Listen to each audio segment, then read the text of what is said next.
Y bueno, saludar a todos los hermanos que están a través de Zoom compartiendo acá con nosotros, también a nuestros hermanos en, en YouTube que nos están viendo. Gracias, Pastor, también por la bienvenida, por la presentación. Así que bueno, siempre es un placer poder compartir la palabra de Dios. También es un desafío, eh, eh, porque no es solamente compartir la palabra de Dios, sino que es, es el desafío de vivirla, de practicarla, de obedecerla, de alinear nuestra vida a la voluntad de Dios, que está explícita en este libro, en la palabra de Dios, en la Biblia que todos nosotros tenemos. Así que vamos a tener un tiempo de oración. Vamos a pedir que el Señor nos guíe, que Él hable a nuestras vidas, que hable a nuestras necesidades y que también podamos hacer cambios necesarios en nuestra vida. Así que vamos a tener un instante de oración. Querido Padre, gracias por este tiempo en el que vamos a abrir tu palabra. Habla nuestras vidas, habla nuestras necesidades. Pedimos que tu Santo Espíritu también quebrante nuestro corazón para poder recibir tu palabra con mansedumbre y también, Padre, vivir de acuerdo a ella. Te amamos, habla a cada hermano, a cada necesidad puntual de mis hermanos presentes, de aquellos que están también viendo esta reunión a través de YouTube, de Zoom. Bendíceles a cada uno, Padre. Que tu palabra cale lo profundo de nuestros corazones para obedecerte. Te amamos, Dios. Guíanos, ilumina nuestro entendimiento con tu Santo Espíritu y también que toda distracción que haya alrededor nuestro, de nuestra misma casa, en nuestro mismo hogar, en nuestro entorno, tú lo quites y nos ayudes a estar concentrados a lo que tú quieres hablarnos hoy. Te amamos, Dios, y dejamos este tiempo en tus manos para que tú lo guíes desde su principio hasta su final. Oramos agradecidos y dejando esto en tus manos, en Cristo Jesús, nuestro Salvador y Señor. Amén. Muy bien, queridos hermanos, hemos leído ahí en la cita que el pastor estuvo compartiendo en Romanos capítulo 6, versículos del 15 hasta el versículo 22, aunque no nos vamos a centrar ahí en Romanos capítulo 6, versículo 15 en adelante, pero sí me parece esencial ponerlo de manera, o citarlo de manera introductoria, solamente para resaltar dos textos. Versículo 18 de Romanos 6 dice, y libertados del pecado, vinisteis a ser siervos de la justicia. Versículo 22, más ahora habéis sido libertados del pecado y hechos siervos de Dios. Dice que habéis sido libertados del pecado y hechos siervos de Dios, y por vuestro fruto la santificación y como fin la vida eterna. Y algo que quiero compartirles hoy tiene que ver con la esencia del creyente, tiene que ver con nuestra identidad, tiene que ver con lo que, y para lo que nosotros hemos sido salvados y redimidos por Dios, y tiene que ver con el servicio. Netamente no vamos a enfocarnos en este pasaje de Romanos, sí vamos a ir a un texto que está ahí en el Evangelio según Mateo, capítulo 6, y este está encuadrado en lo que está denominado como el Sermón del Monte. Así que vamos a ir a Mateo capítulo 6, y el tema de hoy lo he titulado El carácter del servicio cristiano. El carácter del servicio cristiano. Cuando hablamos del servicio cristiano, hablamos del carácter, vamos a enfocar en este caso el creyente, el cristiano, el nacido de nuevo, el discípulo de Jesús, el Hijo de Dios, sino que vamos a enfatizarnos en estas cualidades, en el carácter, en estas características que tiene que tener el servicio que ejerce el cristiano hacia Dios. Ahora, es interesante también notar que el texto que vamos a utilizar en muchas Biblias está encabezado de una forma que quizás no hace alusión a la temática que vamos a tocar, pero sí vamos a tocar este versículo, Mateo capítulo 6, versículo 24, porque el servicio del creyente, todo lo que tiene que ver con servir, digamos que atraviesa, es transversal a la vida del creyente en todas las áreas de nuestra vida. Y vamos a ir a Mateo capítulo 6, versículo 24, para hablar sobre el carácter del servicio cristiano. Con carácter hacemos alusión a las características de servicio. Ahora, cuando hablamos del servicio cristiano, no nos queremos remitir solamente al ámbito o al aspecto ministerial del servicio, porque el servicio, el servir a Dios, tiene que ver con nuestra identidad en Cristo. Va más allá de nuestro activismo, de lo que nosotros podamos realizar ministerialmente dentro de una iglesia o fuera de ella. Va más allá de los ministerios como la enseñanza, el ministerio del aconsejamiento, ministerio de visitación, ministerio de evangelismo. Va mucho más allá de lo que tiene que ver con el desarrollo de nuestros dones y de nuestros talentos. Cuando hablamos de servicio cristiano, tiene que ver con nuestra entrega completa en total sumisión a la soberana voluntad de Dios. Y eso abarca todas las esferas de nuestra vida, tanto eclesiásticos como seculares, dentro del hogar, cómo es mi vida personal con Dios, cómo es mi vida familiar, mi vida en matrimonio, como hijo, como padre, como esposa, como esposo, etcétera. Todo esto básicamente tiene que ver con el servicio del cristiano, con la actitud del que sirve, del que es un siervo, por eso tiene que ver con nuestra identidad.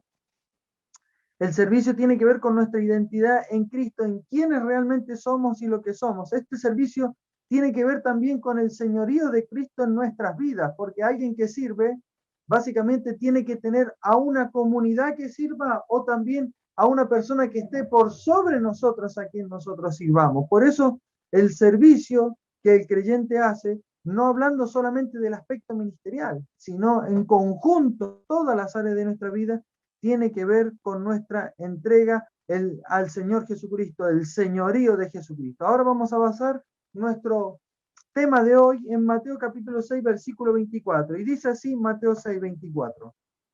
Fíjense, y dice, ninguno puede servir a dos señores, porque o aborrecerá al uno y amará al otro, o estimará al uno y menospreciará al otro. No podéis servir a Dios y a las riquezas. Lo leo nuevamente. Ninguno puede servir a dos señores, porque o aborrecerá al uno y amará al otro, o estimará al uno y menospreciará al otro. No podéis servir a Dios y a las riquezas. Fíjense que a pesar de que los títulos de nuestra Biblia encabecen Dios y las riquezas, las características que se desprenden de este texto, las características del servicio, son transversales a todas las áreas de nuestra vida. Ahí vamos a explicar un poco más en detalle a qué se refiere con Dios y las riquezas, que va mucho más allá de los bienes materiales, va mucho más allá de las cosas que nosotros podamos poseer. Por eso es tan trascendental este principio bíblico del principio, y también Jesucristo es tan tajante en este sermón del monte, que Jesús hace este gran sermón donde él hace en cierta forma una apertura a su ministerio. Esto es totalmente nuclear en la vida del creyente. Por eso él comienza el sermón con las bienaventuranzas, con los macarismos, que es algo conocido. Empieza a hacer unas analogías sobre la sal, sobre la luz del mundo, que es el creyente. Empieza a tocar principios que también están en la Torá, en el Antiguo Testamento, en el Pentateuco, y empieza a darle una nueva significación mucho más profunda, ¿sí?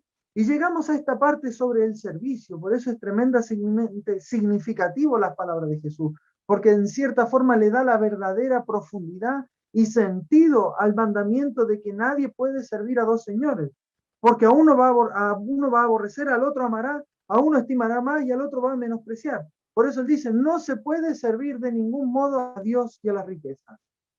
Ahora es necesario que observemos cuál es la definición bíblica del servicio, de servir, sí, de este verbo. Vamos a ver cuál es el significado bíblico. Dice que ninguno puede servir a dos señores. Después, no podéis servir a Dios. Esta palabra servir aparece muchas veces en el Nuevo Testamento y este verbo en griego es douleuo, ¿sí? Douleuo, y esta palabra da la idea de una persona que está controlada, ¿sí? Que básicamente esa persona que está controlada por otros se transforma en un esclavo.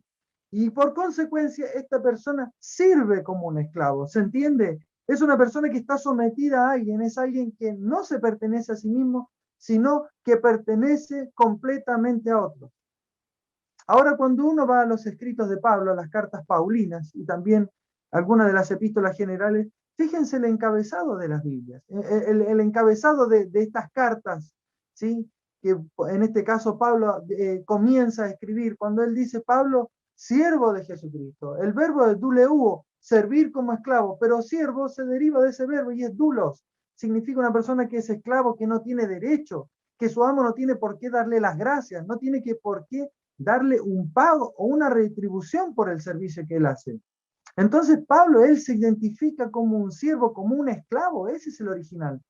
Nuestra Biblia Reina Valera traduce en el término como siervo, porque en la época en que se escribió la Biblia, la Reina Valera, había todo un trasfondo de esclavitud. ¿Sí? Todos estos años estuvieron acompañados por los descubrimientos de América, etc. Entonces había un trasfondo muy profundo de esclavitud. Entonces era un tema delicado decir que Pablo era considerado un esclavo de Dios. ¿Se entiende? Entonces por eso se ocupa este término siervo y se enfatiza la disposición de una persona hacia la otra, estar a disposición y disponible a acatar las órdenes de otro.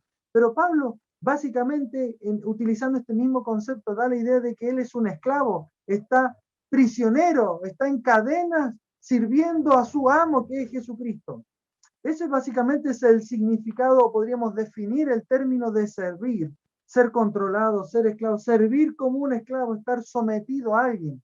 Uno ya no es propiedad de uno mismo, sino en cierta forma pertenece a otro.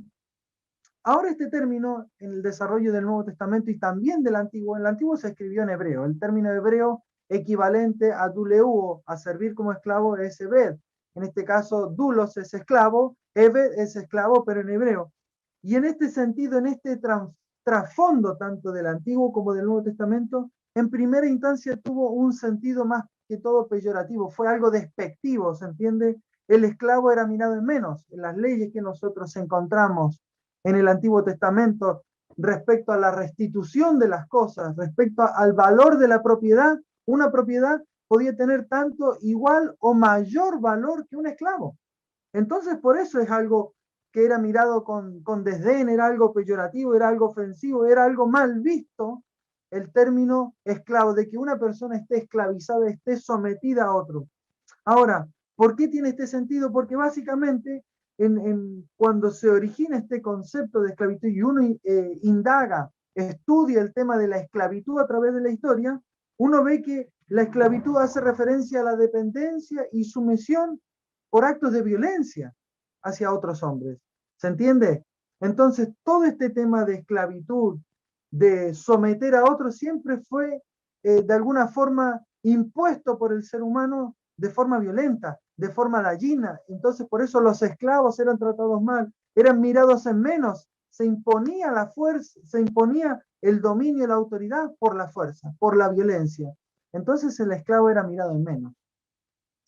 Pero también en el desarrollo textual de la palabra de Dios, en el desarrollo del tiempo y de la historia de Israel, este significado de servir va tomando un matiz más positivo en el desarrollo del texto bíblico. Ahora, lo vemos muy claramente más adelante cuando, en el desarrollo de la historia de Israel, cuando vemos esta relación entre el rey y el esclavo, cuando estaba el rey, cuando el pueblo de Dios pide instituir reyes, un rey al pueblo de Israel, se establece esta relación entre el rey y los súbditos, entre el rey y el esclavo. Entonces, el término pasa a tener una connotación más positiva, o sea que ya pasa no solamente a ser una esclavitud denigrante, sino que pasa a ser parte del servicio, del cortejo, del servicio que se hace al rey.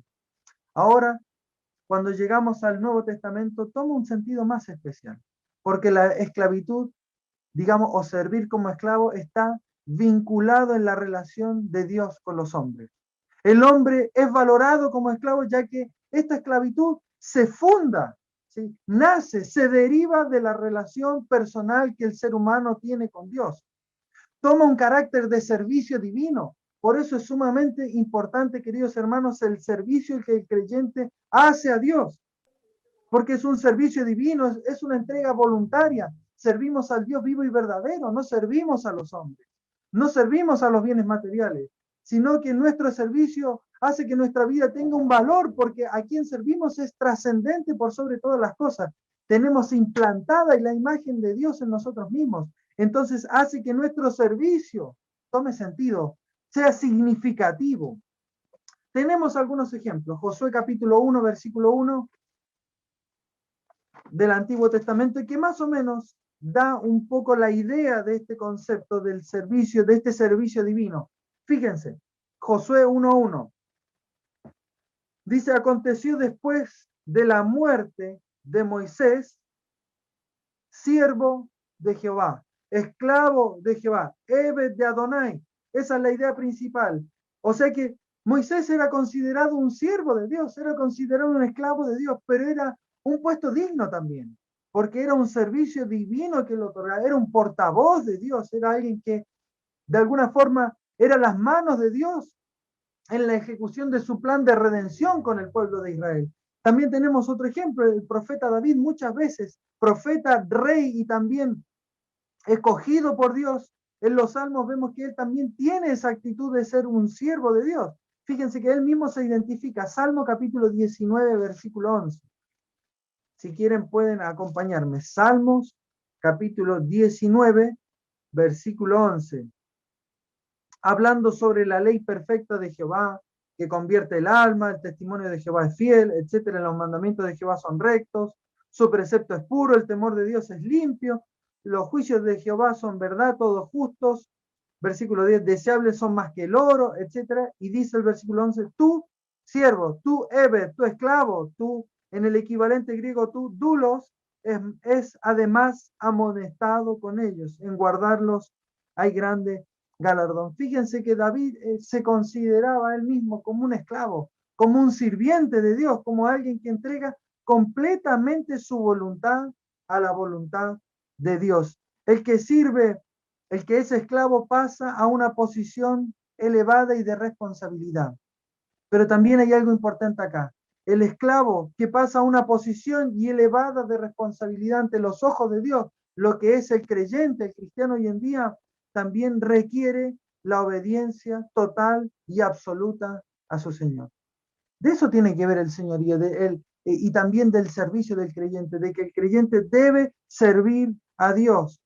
Está en una posición de privilegio, ¿sí? Pero esta posición requiere una obediencia total y absoluta a su Señor. Ahora, por lo tanto, el servicio debe tener ciertas características, debe ser caracterizado con ciertos matices que vemos en el versículo 24.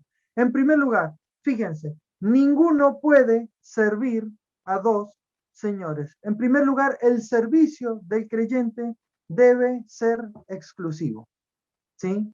El servicio del creyente debe ser exclusivo. Ahora, ¿qué nos referimos con ser exclusivo? Ser exclusivo significa que algo que es único entre otros.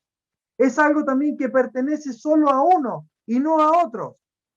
Y es algo que está reservado solamente para una persona o algo y no a otro. Fíjense que el carácter exclusivo es lo que debe caracterizar el servicio del creyente. Nuevamente, no hablamos solo del aspecto ministerial, hablamos de todos los aspectos y áreas de nuestra vida, donde el creyente debe servir a Dios, en su familia, en su hogar, con su santidad, con su mente, con sus deseos, con sus pensamientos, con sus actitudes, en el contexto y en el entorno donde uno esté colocado, donde uno esté situado.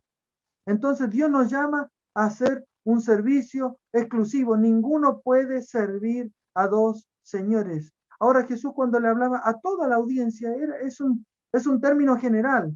Ninguno de su audiencia puede servir a dos señores. Sí es interesante esta palabra en griego, que ninguno puede. La palabra poder viene del griego dunamai. Dunamai de ahí viene también, se deriva el dunamis, que el Espíritu Santo es dunamis de Dios. Sí, pero recibiréis dunamis, poder, cuando haya venido sobre vosotros el Espíritu Santo. Recibiréis ese poder, esa capacidad, esa fuerza que nos hace aptos para ejercer la voluntad de Dios. Ahora, el Señor Jesucristo dice que ninguno de su audiencia, de los que le estaban escuchando, incluso la audiencia actual somos nosotros, los creyentes de hoy en día, ninguno de nosotros tiene la posibilidad, no tenemos la capacidad, no tenemos la aptitud ni física, ni espiritual, ni de ningún tipo de servir con exclusividad a dos señores. Y esto es sumamente importante. ¿Por qué?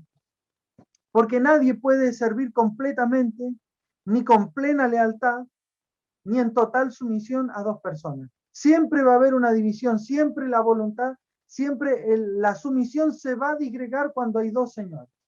De la misma forma, dos señores no pueden ejercer la total autoridad sobre una persona porque hay dos señores que van a, de alguna forma, ejercer esa fuerza. Por eso el Señor Jesucristo no hay posibilidad alguna de que sirvan a dos señores. Por eso debe haber una exclusividad, no hay capacidad, no hay forma de hacerlo. Ahora, el israelita, la audiencia del Señor Jesucristo, los hebreos, los judíos de la época, entendían completamente este concepto. Entendían a cabalidad las palabras de Jesús. Si nosotros situamos a Jesús en su contexto histórico, las palabras que él dijo, que él emitió en su contexto original, fíjense que el pueblo de Israel, los judíos de la época del primer siglo estaban sometidos, estaban subyugados bajo la dominación romana. Ahora, los romanos permitieron que los israelitas tuvieran su libertad de culto, pero aún así ellos estaban en completa sumisión al imperio romano. Lo podían hacer directamente porque el imperio se los permitía, pero todo aquello que transgredía las leyes romanas era de alguna forma cortado. ¿Por qué? Porque no podían servir a dos señores, no podían servir al Dios de Israel y a su vez servir al otro Dios, que era considerado en esa época que era el emperador romano. Y de ahí vemos las consecuencias. En el año 70, Jerusalén fue quemada, fue destruida, fue asolada por simplemente toda esta cuestión del servicio, ¿sí? de cuestión de lealtad, de que un pueblo que quiso conservar su identidad, quiso mantener su lealtad al Dios vivo y verdadero, pero hubo una oposición de los romanos. ¿Sí? Entonces, esto es tremendamente significativo porque la audiencia en la época de Jesús lo comprendía. Los cristianos, en la época en que fue escrito el Evangelio de Mateo, pasado el año 60 después de Cristo, lo entendían profundamente de que no puede haber dos señores en nuestra vida. Fíjense, en la época que estuvo Nerón, Nerón le encantaba este título del Señor y él se proclamó con estas palabras griegas, Hutu Pantos Cusmus Curios, que quiere decir, él se proclamó el Señor de todo el mundo. Entonces el creyente se veía confrontado a esa realidad, donde él tenía que rendir culto al emperador, pero también él tenía que rendir culto y entregar su vida completamente a Jesucristo. Era algo tremendamente difícil. Hoy quizás no luchamos con eso, pero sí hay cosas como el materialismo que absorben nuestra vida, que toman el lugar que a Dios le corresponde, que son el Señor en nuestro corazón y no Jesucristo. Más adelante, cuando Juan escribió el Evangelio, en el año 90 después de Cristo, mucho más adelante, hubo una persecución por otro emperador romano llamado Domiciano, ¿sí? Y él, en las palabras latinas, él mismo se autoproclamó como Dominus ac Deus noster, que significa Señor y Dios nuestro. Entonces, la comunidad cristiana se veía confrontada ante esta realidad, de decir, ¿cómo puede ser mi servicio exclusivo a Dios, siendo que tengo al emperador romano a quien servir? Pero a pesar de eso es necesario, queridos hermanos, obedecer a Dios antes que a los hombres. Nuestro servicio debe ser exclusivo a Dios. El Señor, del griego curio, significa aquel que es soberano, que es poderoso, que domina, que dispone de algo, y Dios quiere disponer de tu vida y de mi vida hoy en día, queridos hermanos. No hay otra mayor autoridad en nuestra vida y en este mundo que el Señor Jesucristo. Primera de Tesalonicenses capítulo 1, versículo 9, si me acompañan ahí. Primera carta de Pablo a Tesalonicenses, capítulo 1, versículo 9. Me encanta este texto.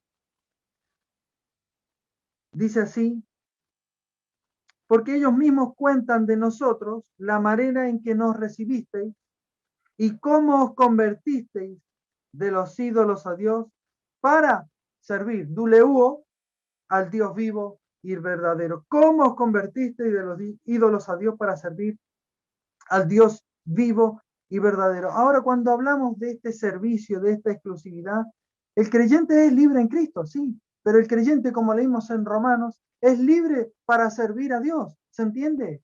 El acto de la salvación, el acto de la redención, el acto de ser rescatado de la esclavitud del pecado, es un acto de cambio de señorío, ¿se entiende? No es que yo soy libre del pecado y ahora yo soy libre de hacer lo que yo quiera, eso es platonismo, que cada uno hace lo que quiere y cuando se le antoje, ¿se entiende? Lo que Él nos está diciendo es que hubo un cambio de lealtad, hubo un cambio de dueño, hubo un cambio de amo, y ahora soy libre, sí, soy libre, pero soy libre, como dice Romanos, para ejercer mi obediencia por medio de la fe a Dios. Eso es lo que el autor, eso es lo que Pablo está diciendo en Romanos capítulo 6, versículo 22, que la libertad en Cristo me hace libre al redimido para la obediencia, para servir a Dios. Es un cambio de dominio y de señorío. El cristiano debe ser exclusivo en su servicio al Señor. El servicio del creyente debe ser exclusivo. Ahora, ¿qué otros señores hay en mi vida? ¿Vivo como un esclavo de Cristo? Esa es mi verdadera identidad. Estoy sirviendo a Cristo. ¿Qué otros señores hay en mi vida? Y es momento, queridos hermanos, que evaluemos nuestra vida, que evaluemos nuestro corazón y que evaluemos dónde está nuestra lealtad. ¿Saben qué? El servicio también es un fruto. Determina de qué clase somos. Determina realmente si hemos nacido de nuevo, si hemos sido regenerados por Dios, si somos hechos nuevas criaturas, si pertenecemos al reino de Dios o no. ¿Dónde está nuestra lealtad? ¿Vivo como un esclavo de Cristo? Pero no solamente eso, no solamente el servicio debe ser exclusivo, sino que también nuestro servicio debe ser comprometido. Fíjense lo que dice la siguiente oración del versículo 24 de Mateo 6. Dice, porque o aborrecerá al uno y amará al otro. Ninguno puede servir a dos señores, porque aborrecerá al uno y amará al otro. Cuando hablamos de un servicio comprometido, tratamos de argumentar, ¿sí? Esto es el por qué. Dice, ninguno puede servir a dos señores. Y ahora explica el por qué. De esta forma, el Señor Jesucristo argumenta la razón del por qué debe ser exclusivo. Aquí nosotros observamos este dualismo entre odio y amor, que a uno odiará, del griego miseo, que significa aborrecer, que significa odiar, que significa despreciar, amar menos o preferir en menor cantidad. Y vemos el otro contraste, que al otro apreciará, acogerá, realmente lo va a amar. Dice que el peligro de servir a estos dos señores es que siempre hay uno que va a ser odiado y el otro será amado. La palabra dice amará al otro, es la misma que se utiliza cuando hablamos de amar a Dios. La palabra es ágape, ¿sí? Generalmente el sustantivo ágape siempre, casi siempre está ligado al amor de Dios. Pero el verbo tiene estos diferentes matices. Y esos matices se enraizan o se derivan por la conducta misma del hombre. Toma estos matices por la conducta del hombre, porque el amor de Dios hacia el pecador es ese ágape, ¿sí? Ese amor incondicional, esa entrega. Pero cuando el hombre ejerce ese mismo amor y no se enfoca en Dios, también se corre el peligro de una entrega completa hacia otra cosa que no sea Dios. El amor genera una actitud y una conducta fiel y comprometida del cristiano.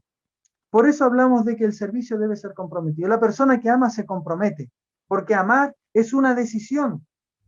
Yo decido amar a Dios, yo decido entregarme completamente, ¿sí?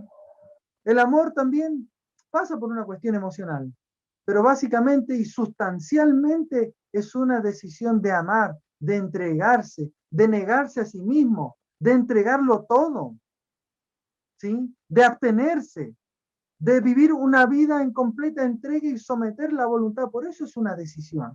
Por eso nuestro amor no se basa simplemente en algo hormonal o algo cerebral, ¿sí? Nuestro amor se basa en decisiones, en convicciones. El ejemplo de ello lo encontramos en el amor de Dios, por ejemplo, en el Antiguo Testamento. El amor de Dios hacia Israel. Su amor es descrito por su acción y por su intervención divina. Fíjense que en el Nuevo Testamento se ocupa mucho este concepto, esta palabra de amor, del ágape, del amor de Dios. Y Juan lo dice en una de sus cartas, Dios es amor. Pero sin embargo no encontramos esta multiplicidad de conceptos en el Antiguo Testamento, porque es diferente. No es que Dios no ame en el Antiguo Testamento, al contrario, el Antiguo Testamento es un ejemplo completo del amor de Dios. Quizás no aparecen conceptos, porque el amor, como es concebido en el Antiguo Testamento, tiene que ver con acciones, con la intervención de Dios hacia su pueblo. La vida de Israel se basa y se deriva del amor de Dios hacia su pueblo. Dios actúa con amor hacia su pueblo al redimirlo, sacarlo de la esclavitud. Dios eligió a Abraham, Dios eligió a Isaac, a Jacob, Dios eligió a su pueblo, lo redimió de Egipto, lo introdujo en la tierra prometida, y aún a pesar de su desobediencia y también de la disciplina por parte de Dios, Dios en su amor quiso traer a su pueblo y cobijarlo bajo sus alas. Toda esa intervención es en base al amor de Dios. Dios hizo un pacto, hizo una alianza con los israelitas, con el pueblo hebreo, y ese pacto está fundamentado en el amor de Dios. Es una forma en que Él patentiza o deja patente el compromiso que Dios tiene con ellos. Por eso, queridos hermanos, nuestro servicio hacia Dios debe ser algo comprometido. Y el compromiso se fundamenta en nuestro amor. Por eso el Señor dice que hay uno que va a aborrecer y al otro que va a amar. Cuando nuestro amor es hacia Dios o hacia cualquier otro bien material, uno adquiere un compromiso. Por eso, queridos hermanos, el desafío no es que nuestro amor, que va a derivar un compromiso, esté enfocado a las cosas materiales. Nuestro servicio debe ser comprometido, pero debe ser enfocado hacia Dios. Por eso ninguno puede servir a dos señores. A uno va a odiar, a uno va a aborrecer, a uno va a estimar menos, pero al otro va a amar. Y ese amor va a generar este compromiso hacia Dios, en este caso. Ahora, ¿qué clase de amor rige mi servicio hacia Dios? ¿Qué clase de amor? A veces no hay compromiso en el servicio. No hablo de lo ministerial solamente, quiero que lo entiendan. No es solamente el desarrollo del ministerio, sino en todas las áreas de mi vida. A veces mi entrega completa, hablamos de servicio de alguien que sirve, que se entrega completamente. A veces esa entrega es mediocre. A veces esa entrega es falsa. Es simplemente para que otros lo vean, para que otros tengan un buen concepto de mí. Y eso básicamente es porque la clase de amor con que yo amo a Dios no es la clase de amor que Dios demanda. ¿Qué clase de amor rige mi servicio a Dios? ¿Cómo podría calificar mi compromiso con Dios? Quizás la falta de compromiso es su falta de amor a Dios. Y uno no puede no puede amar con el amor de Dios cuando el amor de Dios no está en uno. Y eso también es un golpe a nuestro corazón. Es una espada de dos filos que penetra en lo profundo de nuestro corazón. Porque si no hay amor de Dios, yo no puedo amar a Dios. Si no hay amor de Dios latente en nuestra vida, si el Espíritu no ha derramado el amor de Dios en nuestros corazones, yo no puedo amar a Dios y no puedo comprometerme completamente con Él.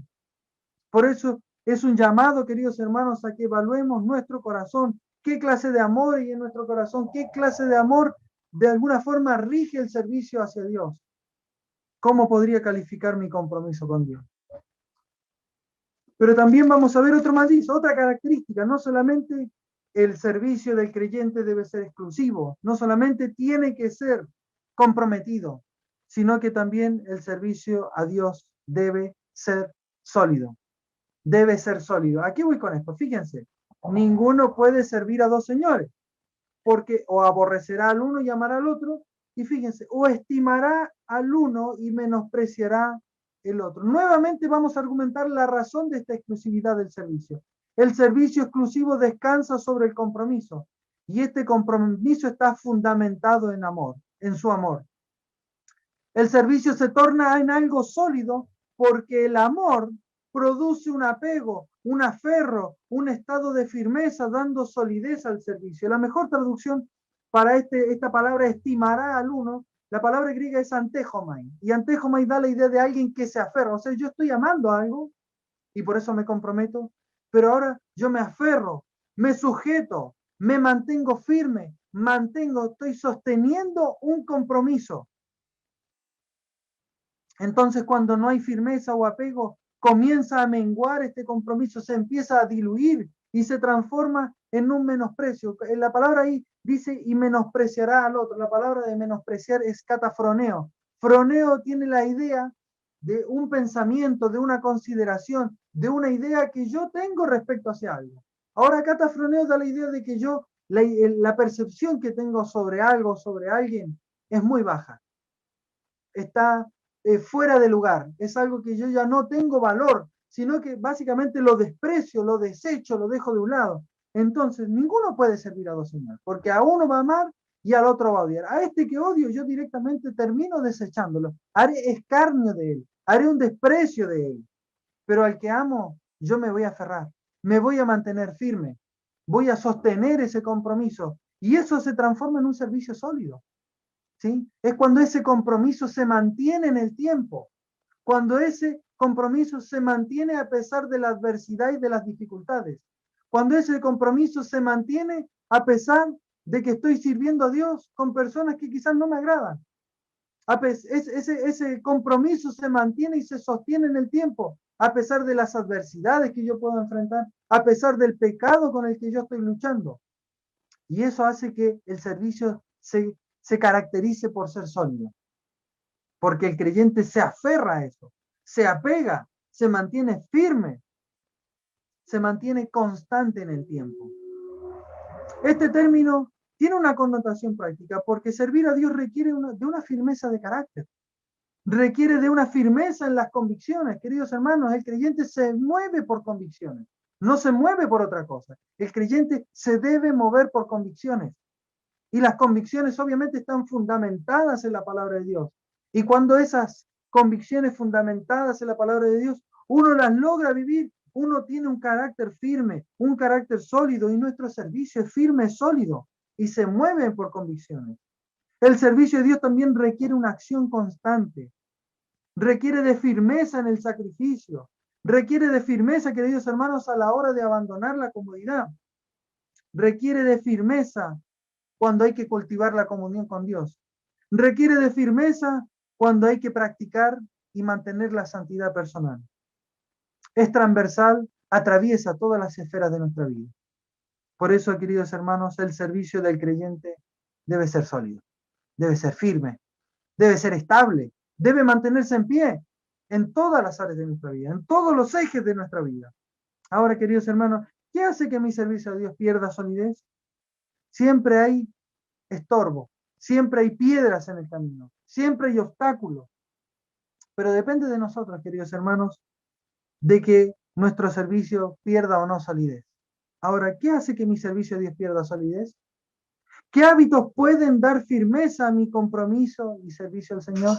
Saben que la forma de que el servicio de Dios sea sólido es no solamente comprometerse con Dios, sino generar hábitos.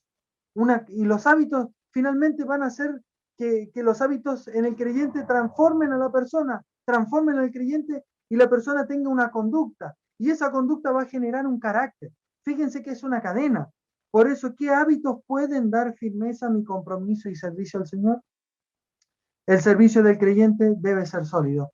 Pero en último lugar, y ya para ir terminando, fíjense ahí, la última frase, no podéis servir a Dios y a las riquezas. Vamos a leerlo entero. Ninguno puede servir a dos señores, porque aborrecerá al uno y amará al otro, o estimará al uno y menospreciará al otro. No podéis servir a Dios y a las riquezas. Ahora fíjense que profundiza un poco más, ya no está con algo tan generalizado, sino que ahora especifica cuáles son esos dos señores. Uno de ellos es Dios y el otro es la riqueza. Y nuevamente el Señor Jesucristo dice, no hay posibilidad, no hay capacidad de servir a Dios y a las riquezas simultáneamente. Ahora más concretamente, cuando hablamos de riquezas, el griego utiliza el término mamonas, ¿sí? Para decir riquezas. En la Edad Media surgió toda una cuestión de simbolización, de decir que en riquezas es del griego mamón, y mamón era un dios griego de las riquezas. Eso fue una invención en la Edad Media, donde se quiso de alguna forma hacer un retrato concreto o personificado de lo que son las riquezas. Pero básicamente el término mamonas muchos dicen que puede ser es muy confuso de dónde sale este término, pero se cree que es de origen arameo o hebreo y viene de la raíz hebrea o aramea amán, que significa algo que es, o que da la idea de algo que es estable, de algo que es sólido, de algo que nos brinda a nosotros seguridad, y se ve ejemplificado en este caso en la propiedad. Es algo estable, es algo sólido, que brinda cobijo, que brinda seguridad, que brinda estabilidad, que brinda plenitud y tranquilidad a una persona. Y esto con el tiempo pasó a tener el significado o el carácter o el valor de riquezas, de bienes materiales, de todo aquello que en nosotros produzca tranquilidad, plenitud, seguridad, bienestar. Ahora, todo aquello que en nosotros produzca lo que produce una riqueza material o un bien material, no solamente el bien material en sí, no solamente el dinero, el trabajo, todo lo que en nosotros, fuera de Dios, constituye una fuente de sentido en nuestra vida, se constituye un mamona. Es en algo que da estabilidad fuera de lo que Dios da, de algo que da abundancia, que otorga valor fuera de lo que Dios nos da. Los bienes de este mundo, queridos hermanos, quiero decirles que condicionan nuestra entrega obediente al Señor. ¿Sabe qué, queridos hermanos? Muchas veces el trabajo condiciona nuestra entrega, nuestro servicio incondicional. En cuarto lugar, el servicio del creyente debe ser incondicional y muchas cosas en nuestra vida condicionan este servicio incondicional. Nuestro trabajo, los hijos, nuestra familia incluso, nuestros bienes materiales, nuestra casa, estar afanado por proyectos, por metas. Todas esas cosas en algún sentido pueden condicionar y limitar nuestro servicio, pueden de alguna forma condicionar y limitar el corazón del creyente, porque todo esto hace que nuestro corazón esté puesto en las cosas materiales de este mundo. Cuando nuestro corazón está puesto en los bienes de este mundo, nuestro servicio ya deja de ser incondicional, porque está condicionado, está limitado por algo. ¿Sí?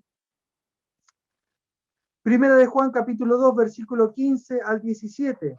El discípulo del Señor, uno de los apóstoles, el mismo escritor del Evangelio de Juan, en su primera carta, en un texto muy conocido, Primera de Juan, capítulo 2, versículo 15 al 17, dice: no améis al mundo ni las cosas que están en el mundo. Si alguno ama al mundo, el amor del Padre no está en él, porque todo lo que hay en el mundo, fíjense, los deseos de la carne, los deseos de los ojos, la vanagloria de la vida, no proviene del Padre, sino del mundo. Todos estos bienes materiales, todos estos del griego mamón o mamona, todo esto que procede del mundo y que da una estabilidad, dice que no procede de Dios, sino que procede del mundo. Y esto básicamente tiene que ver con la vanagloria de la vida. La palabra vida que utiliza ahí Juan en primera de Juan capítulo 2, versículo 16, hay varios conceptos. Cuando Dios habla de la vida eterna, la vida con propósito, la vida ahí es zoe en griego. Pero cuando habla de la vida, de la vanagloria de la vida, la palabra griega que utiliza es bios. Y bios hace referencia a los medios que yo tengo o que utilizo para poder sustentar mi vida. Ahora cuando mi vida, la vida que Dios me ha otorgado a través del Espíritu Santo, a través de la obra reconciliadora de Jesucristo, cuando mi vida yo trato de ponerla bajo el soporte de los bienes de este mundo, mi servicio queda condicionado, mi entrega a Dios queda condicionada, porque esto no procede de Dios, sino que procede del mundo. Servir a los bienes de este mundo, a fin de cuentas, es servirse a uno mismo. Cuando uno sirve a los bienes materiales, uno se sirve a uno mismo. Uno sirve al corazón pecador de uno mismo. Uno quiere bienestar, uno quiere comodidad, no queremos sacrificios. Queremos servir a Dios a nuestra forma. Queremos servir a Dios poniendo limitaciones. Es muy difícil que el creyente hoy en día, con todos este ataque de materialismo con el que vivimos hoy, pueda entregar su corazón incondicionalmente a Dios. Todos queremos vivir bien, todos queremos vivir cómodos. Ninguno de nosotros queremos tener escasez o falta de algo. Todos queremos quizás en alguna medida tener el último celular, cambiar el de vehículo cada 2, 3 años. Todos queremos hacer mejoras en nuestra casa. Todos queremos invertir en algún viaje. Todos queremos usar ropa cara, cómoda. Todos en alguna forma queremos vivir llenos de lujo, vivir bien, vivir cómodos, que no nos falte nada. Pero queridos hermanos, esto de alguna forma va a limitar nuestra entrega completa al Señor. Porque a veces el Señor nos pide despojarnos de estas cosas materiales. El Señor Jesucristo en Lucas capítulo 14 dice que el que no renuncia a todo lo que posee de sí mismo no puede ser un verdadero seguidor. No estoy hablando de despreciar todos los bienes materiales. Al contrario, la Biblia habla más sobre los bienes materiales que de la misma oración. Es algo importante, es algo sumamente importante. Pero cuando nuestro corazón está dedicado, está completamente entregado a nuestros bienes materiales, hemos perdido el sentido de nuestra vida. Dejamos de ser sal y luz de este mundo. Por eso, ¿a quién vas a servir hoy? ¿A Dios o a los bienes de este mundo? Y queridos hermanos, yo quiero desafiarlos así como Dios me ha desafiado a mí. Ninguno puede servir a dos señores. No podemos servir a Dios ni a las riquezas. ¿Dónde está nuestra lealtad? Que nuestro servicio, queridos hermanos, sea un servicio exclusivo, sea un servicio comprometido, sea un servicio sólido, pero también que sea un servicio sin condiciones, incondicional. Vamos ahora. Querido Padre, gracias por tu palabra. Gracias, Padre, porque tú también nos amonestas para que nosotros podamos entregar un servicio a ti como tú quieres que sea. Ayúdanos, Padre, a servirte con integridad de corazón. Ayúdanos, Padre, a servirte cumpliendo tus estándares. Y realmente, Padre, servirte como lo que realmente somos. Somos esclavos, somos seguidores de Jesucristo. Te amamos y te pedimos que tú nos ayudes a cumplir el desafío de tu palabra. Y pedimos que tu Santo Espíritu también pueda corregir aquellas áreas donde nosotros no estamos entregando nuestra voluntad al completo control soberano tuyo. Te amamos, Dios, y gracias por este tiempo junto a tu palabra. Oramos agradecidos en Cristo Jesús. Amén.